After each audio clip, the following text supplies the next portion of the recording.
You are just not going to believe this story I came across. Yeah. Seriously, it feels like it's ripped straight from, I don't know, some dark Netflix thriller. But it happened right here in New York City. Oh, really? Okay, you've got my attention. What is it? So we're talking about this 28-year-old tourist from Italy. He comes to New York thinking, maybe a business thing, reconnecting with someone.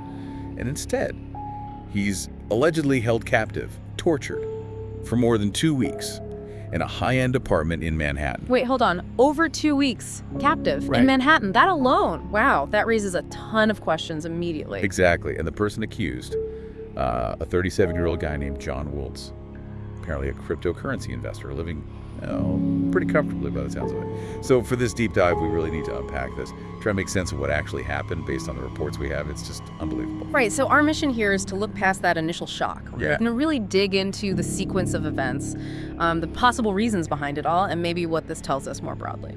Okay, let's start with how these two even knew each other. The reports suggest they had like a past working relationship. Seems like it was connected to cryptocurrency.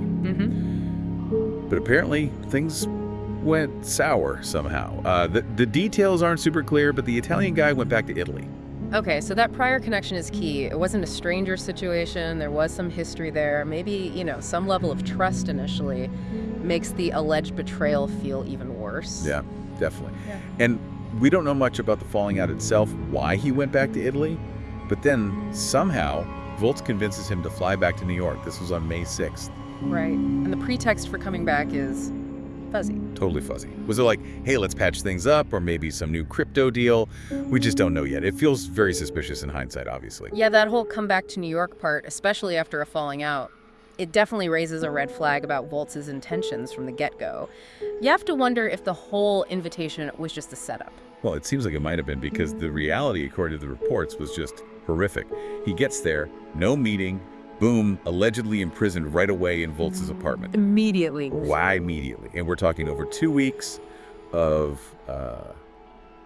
alleged daily assaults, physical abuse, just psychological torment too, you have to imagine. And a key thing, Woeltz apparently took his passport. Ah, taking the passport. Yeah, that's a classic move to isolate someone, make it impossible for them to leave or even think about seeking help easily. And like you said, over 2 weeks. That points to something really sustained and deliberate, not just a momentary thing. It's hard to even fathom. But then, somehow, May 23rd, he escapes. Can you imagine the state he must have been in? Just pure terror, I think, and desperation. Totally. Bruised, terrified. Yeah. He manages to flag down a traffic cop and basically says, I've been held against my will since May 6th. Just like that. Thankfully, the cop took him seriously right away. That act of escaping and going straight to the police, that really tells you how bad it must have been. He knew he was in serious danger. And you won't believe what the NYPD apparently found when they searched Woeltz's place. It's chilling.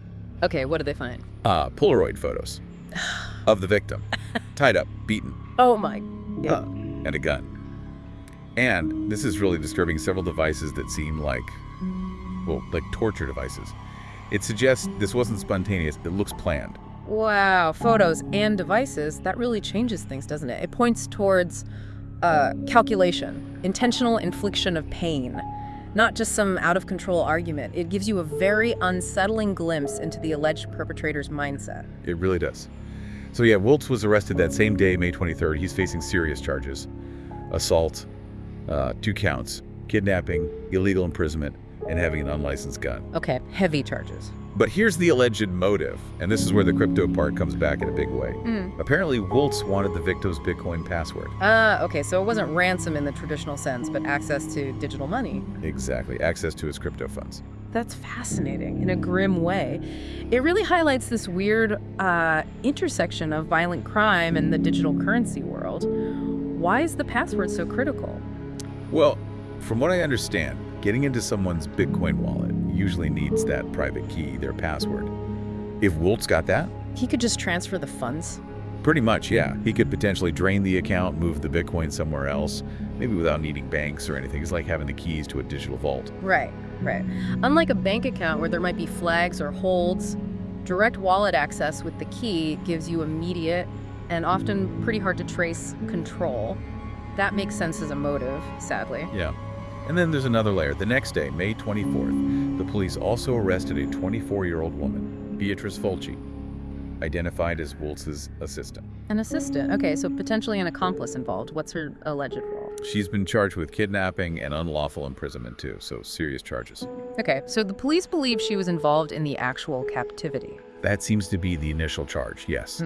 But here's where it gets interesting, or confusing. The Manhattan DA's office, they decided not to prosecute her. Wait, they dropped the charges? Not exactly dropped. They said not prosecuting at this time, pending further investigation. Oh, okay, that is interesting. What does that usually imply? Well, it could mean a few things, right? Maybe they think her role is less clear than Woeltz's.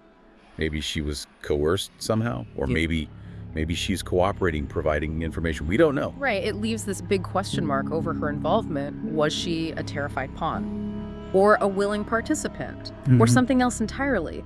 That's a crucial piece missing. It really is. So you have this very complex situation unfolding. Meanwhile, the good news, relatively speaking, is that the victim is safe.